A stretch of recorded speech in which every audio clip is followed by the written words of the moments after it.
apa sih keberkahan dari masjid itu, Ustaz? Apakah masjid itu sendiri sudah menjadi sebuah keberkahan? Karena kita tahu sendiri masjid itu kan rumah Allah yang didirikan didirikan juga oleh Allah gitu, atas kehendak Allah gitu. Atau apakah masjid ini menjadi sebuah keberkahan apabila jamaahnya memampukan masjidnya gitu, Ustaz? Atau jika masjid ini memberikan kemanfaatan kepada masyarakat, kepada jamaahnya, baru bisa dikatakan masjid ini memiliki keberkahan gitu, Ustaz. Mohon dijelaskan, Ustaz. Baik, barakallahu fikum Pak Hamdani, pertanyaan yang sangat baik. Memang di antara bagian pembahasan lapis-lapis keberkahan adalah tempat-tempat yang barokah. Jadi salah satu tempat yang barokah di muka bumi itu adalah masjid-masjid Allah Subhanahu wa ta'ala.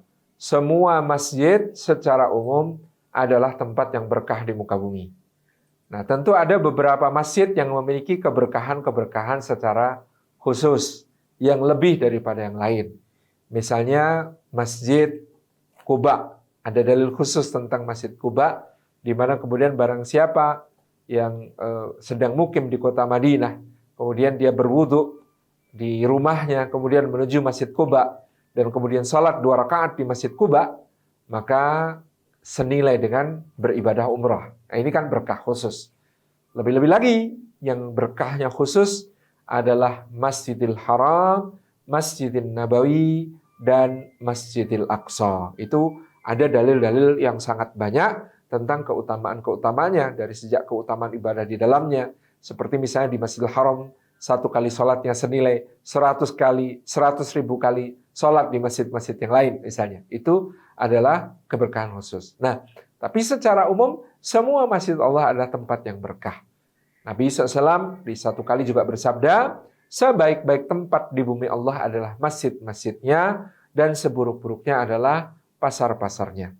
Ya, maknanya karena memang secara umum di dalam masjid menjadi sumber-sumber kebaikan yang banyak dari berbagai aktivitas, baik yang berbentuk ibadah, yang berbentuk pendidikan, yang berbentuk sosial, yang berbentuk syiar-syiar.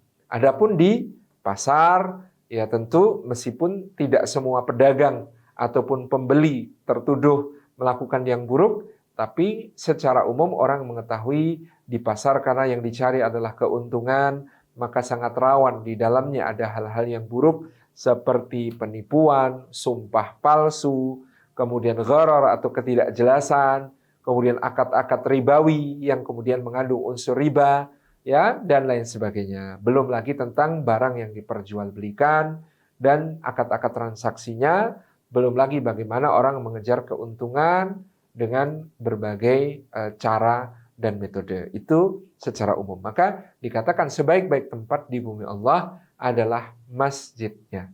Tapi masjid dan pasar ini memang sesuatu yang tetap harus ada dalam sebuah masyarakat muslim peradaban Islam. Makanya ada kaidah dari Sayyidina Abu Bakar As-Siddiq radhiyallahu anhu, yaitu kalau masjid mengalahkan pasar, maka pasarnya hidup. Tapi kalau pasar mengalahkan masjid, maka masjidnya mati. Ya. Paham ya?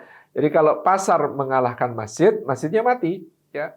Nilai-nilai pasar dibawa ke masjid, bubar masjidnya. Tetapi kalau masjid mengalahkan pasar, nilai-nilai masjid dibawa ke pasar, maka pasarnya akan hidup. Ya, pasar yang paling makmur, yang paling hidup yaitu yang ada di dekat masjid, yang ingat kepada Allah ketika azan berkumandang, dagangan-dagangan ditutup. Ya, nilai-nilai transaksi yang sangat besar itu ada dulu di dekat Masjidil Haram, namanya Pasar Seng, gitu ya. Sekarang menjadi berbagai mal-mal perbelanjaan ya yang sangat besar yang ada di sekitar Masjidil Haram, yang kemudian pedagang-pedagangnya sangat tertib. Ketika azan berkumandang mereka menutup dagangannya dan kemudian bergegas ke masjid atau menunaikan salat. Ya, itu contoh. Dan ya harga properti termahal ya ada di situ ya. Jadi di dunia ini harga tanah paling mahal itu di dekat masjid, bukan di Central Business District, tetapi di sekeliling Masjidil Haram ketika renovasi besar-besaran oleh Raja Abdullah bin Abdul Aziz Al Saud ya dahulu, maka kita tahu ya ganti rugi per meter yang diberikan dalam perluasan Masjidil Haram itu luar biasa besar. Ini. Jadi dia adalah tempat yang berkah ya di bumi Allah. Ini kalau sudah masjid, pertama-tama sudah jaminan. Lebih-lebih kalau masjidnya makmur, masjidnya digunakan untuk ya melakukan berbagai aktivitas yang baik, maka berkah itu berlipat-lipat bertambah-tambah. Secara umum kalau sudah masjid, itulah sudah tempat yang berkah. Sesudah menjadi tempat yang berkah, digunakan di dalamnya aktivitas-aktivitas kebaikan, maka berkahnya menjadi berlipat-lipat dan bertambah. Demikian Allah alam bisawab.